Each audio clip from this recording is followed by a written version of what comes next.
Good evening, folks. This is Greg Judy at Green Pastures Farm.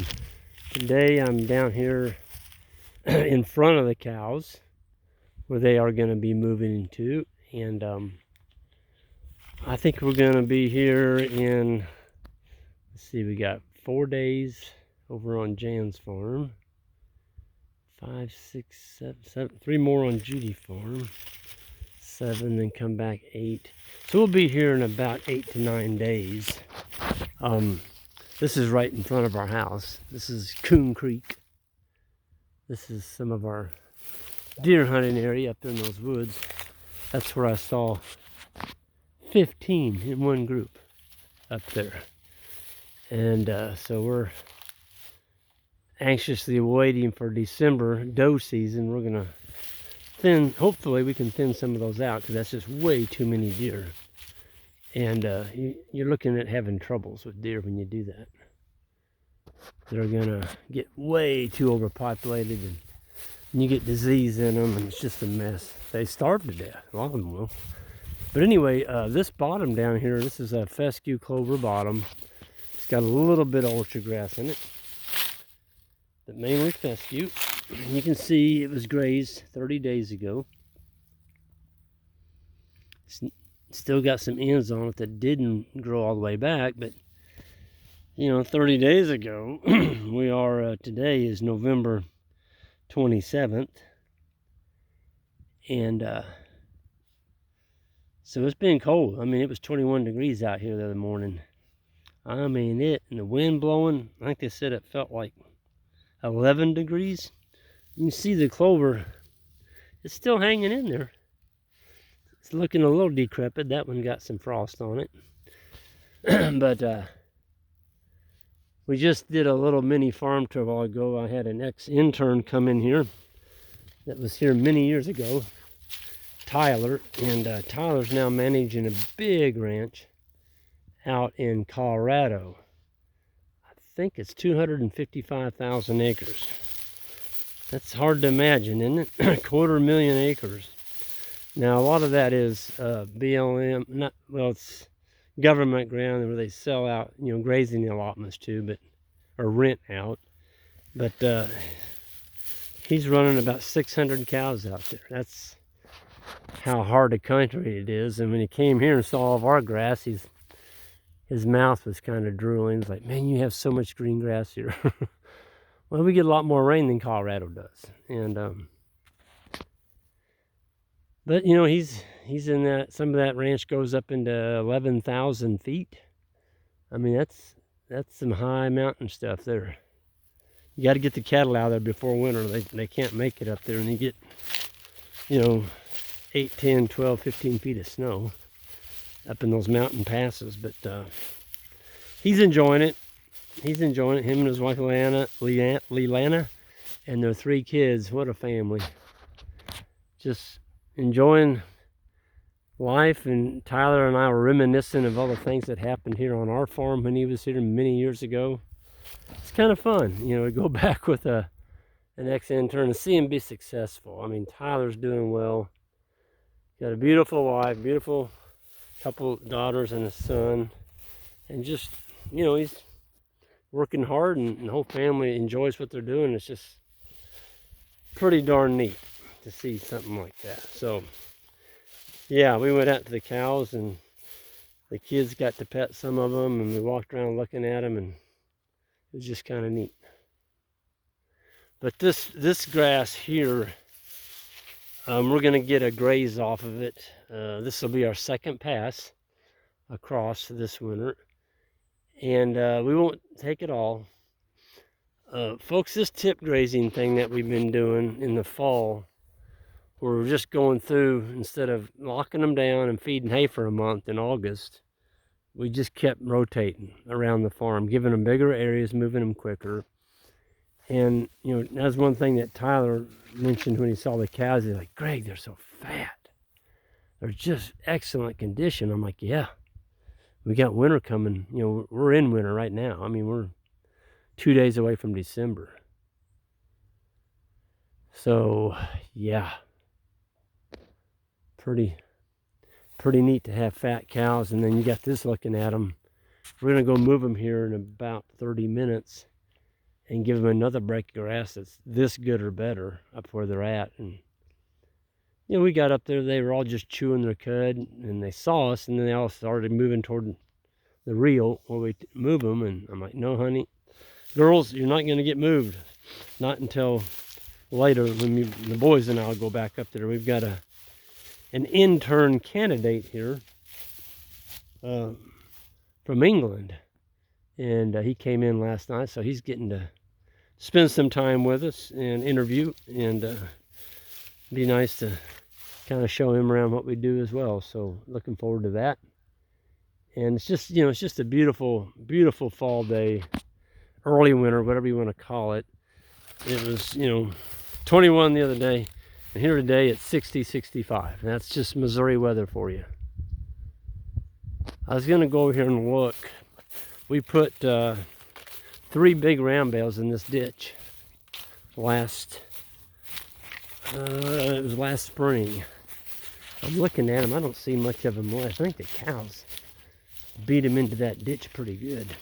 Looks like we could use about 3 more. But I don't see a lot of erosion. Yeah, there's some of the rotted bales still there. Oh yeah, it's doing exactly what I wanted it to do.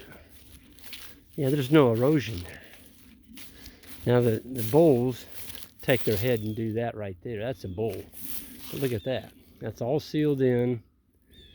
I'm gonna bring 1, 2, 3. That will hold 5 more bales. I'm gonna keep doing that. We'll finally get that thing built up enough. We'll get some really good grass on that.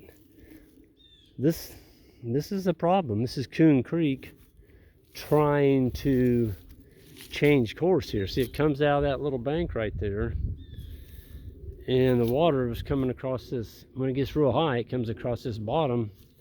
It's trying to cut a new channel right here. So we're not going to let it do that. So that's an action item. As soon as the cows get through here, I don't want to drive on this good grass. As soon as the cows get through here, we're going to put some bales on that.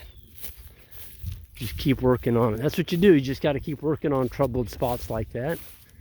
And in a few years, you won't even be able to tell it was a troubled spot. It'll be grass. This is the bottom that my dad used to plow every year. He put beans or corn down here, plowed the whole thing, and boy, did he lose a lot of soil. I wasn't very old back in those days. I can remember ditches across here, deep ones.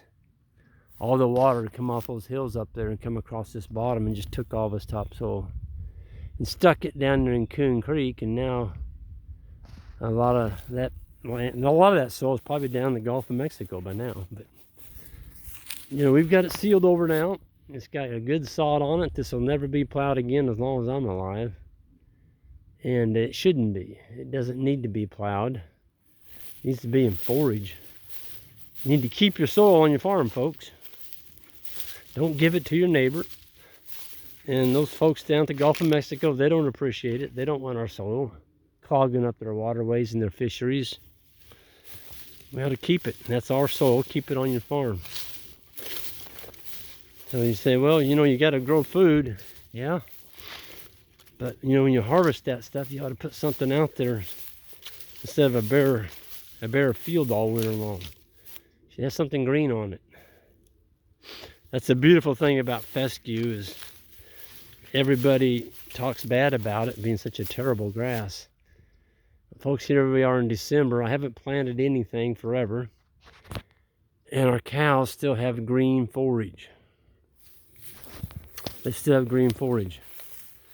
And they're doing well. You know, they're pig fat on this stuff. And Jan and I didn't have to plant any of this. It just comes back. It's a tough grass. I mean, you can really get a rainstorm on top of it. It'll stay right there. You can put cattle on it when it's pretty wet. And it's got a thick enough sod underneath it. It'll hold cows up. Even in a heavy rainstorm, as long as your cows don't weigh, 1,400-pound monsters.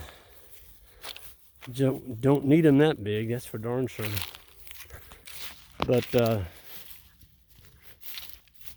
if you're a grazer and you want to make your living on the land, it's just pretty hard to beat a 1,000-pound cow on fescue and clover, orchard grass, and some of your cool seasons. And you graze it correctly in a few years, you'll start to see some of those warm season plants come in there, and you're off and running. I can remember helping my dad plow this, and man, the old tractor, sound like the guts are being pulled out of it. And that was just pulling a 3-bottom plow down here. But I remember Dad saying, "Oh, there's nothing like the smell of fresh plowed dirt in the spring." I didn't know any better, but what we were smelling was soil that was dying. That's the smell of dying soil. When you rip it open like that, there goes all your organic matter up into the atmosphere. And you've killed all your soil microbes, or a lot of them. And that's the smell of soil dying. So, next time you sink that plow into your farm, you might want to think about it. Do you love your soil? Do you want to keep it on your farm? Then keep it covered and keep the plow out of it. And sooner or later, nature will kick you right in the teeth. You'll have this thing opened up with a plow and you'll get a big rain. I've already seen it happen around the community here. A guy plowed an area down here. I mean, it rained, and my God. Talk about devastation. It took soil off that farm like you would not believe. It just kind of makes you almost hurt for this land to see it treated that way. But it's a fact, it happens, and I think this is just a lot more regenerative, building soil with ruminants, keeping it covered, trampling litter on the ground, making a good living with collecting solar energy right up there, that sun. And here it is, wintertime, and we're still grazing. No hay's been fed. We're almost to December, and we still got another full rotation around our farms. And then on the 3rd rotation around, we're gonna make 3 rotations this year. Normally we get 2, but this tip grazing, folks, these plants have grown back another 10, 12 inches. Gave us a whole nother grazing around all 16 of our farms. That's crazy. That's a lot of money. That's a lot of money in hay that you don't have to buy. So, and the cows are fat. So, fat cow doesn't require as much feed as the thin one does. They stay warmer. They don't have near as many calories being burned because they're trying to stay warm. They're fat, good condition. That's a cow that's going to make you a ton of money. She's going to give you a calf in the spring, and you're not going to have any health issues with the calf. But with that, I'm going to go ahead and sign off here. Going to go move the cattle with the boys, and we'll see you all next time. Everyone have a good one, and take care. Oh, hit that subscribe button on the way out too. Thank you all. Take care.